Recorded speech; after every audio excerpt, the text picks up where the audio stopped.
my boy, a revolutionary. Fellow Americans, it is with the utmost pride and sincerity that I present this recording as a living testament and recollection of history in the making during our generation.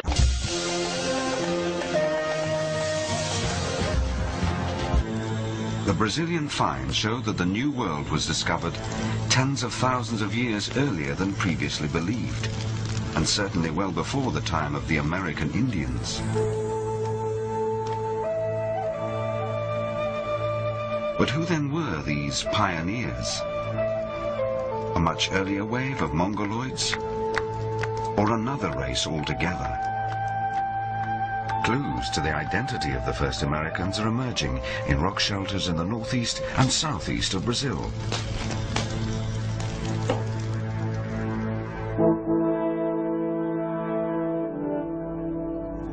Archaeologists have recently unearthed human remains.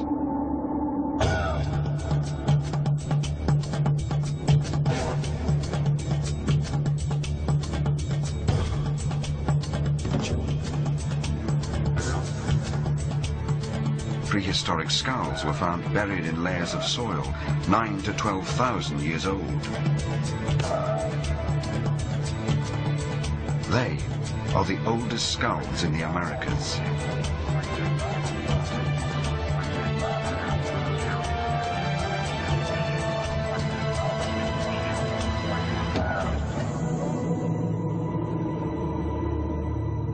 And this is the oldest of them all.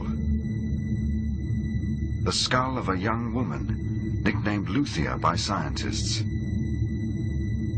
Can she tell us who the first Americans were?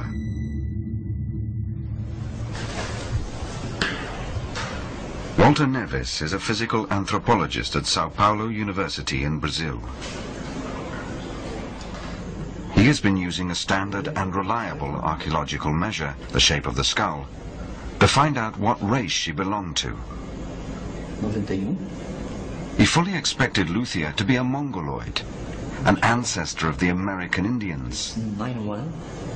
But then he fed the measurements into the computer. When we started running the computer and seeing the results, it was amazing because we realized that the statistics, the quantitative analysis we were doing was not showing just people to be Mongoloid. In fact, the analysis was showing just people was anything except Mongoloid.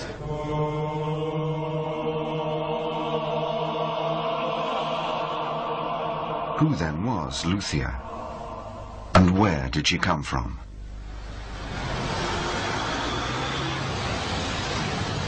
To find out, the skull was taken to a hospital in Rio de Janeiro to begin the process of reconstructing her face. The first stage was to perform a three-dimensional CAT scan of Luthia's skull in order to build a replica.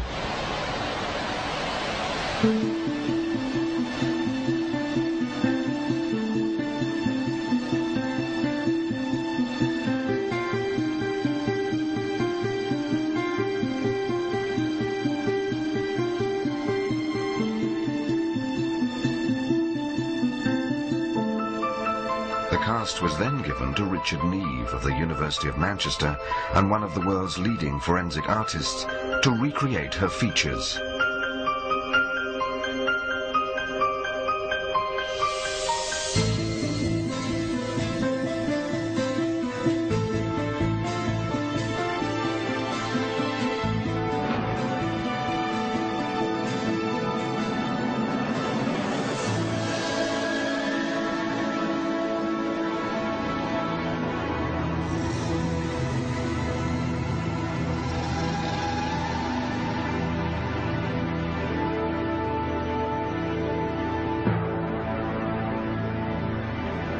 That, to me, is a Negroid face that has all the features that you associate with a Negroid face.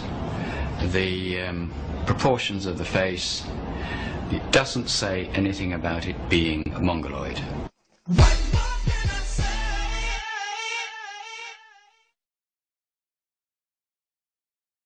To get to that point, you need to step back a point. The hardest part I've seen in my fight, and I'm the chief of the tribe, is when you come up against people of color as well as European descent, and you say Indians, they're looking for the Bill Cody long range of Tonto style thing. And when you actually show them that the indigenous people were actually my color, as I have a habit telling people, a cocoa brown or a brown piece of leather well put together. I have a lot of ways of using slangs to tell people that we are still here because we were not weak. We were here before DeSoto and Christopher Columbus. You have to be strong to make it through those disasters. During Katrina, I told them Katrina was not a Category 5. My people had been came through some Category 5s, and we survived them. So Katrina, to me, was going to be an easy thing to survive. Because when you're hit by a category named DeSoto, Category 5, and it lingers around for 400 to 500 years, steady beating on the shore, and it just won't move, that's a disaster. Not a disaster that just come and go, but a disaster that's still lingering. Then when you have a person like George Washington, that was a Category 5. He hit, and we're still lingering because he's still on shore. Okay, so that's two categories sitting on shore at the same time. It's a God-given right. Okay, a God-given right. Because even the people that's in churches of whatever race, they keep singing about the 12 tribes of Israel. Or they keep singing about Abraham, Isaac, and Jacob. Well, everybody didn't come from Jacob. That's right. And if they did, that means everybody ought to be black.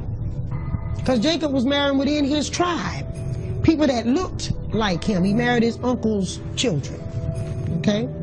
So, when we sit here, we won't even tell the truth about what Abraham, Isaac, and Jacob looked like. So, then I have to go to mine, like I told this caller that come from you. How far back you think they've been stealing our color and race? And do you think they're going to give the real people back their race? No. That's something we have to stand on.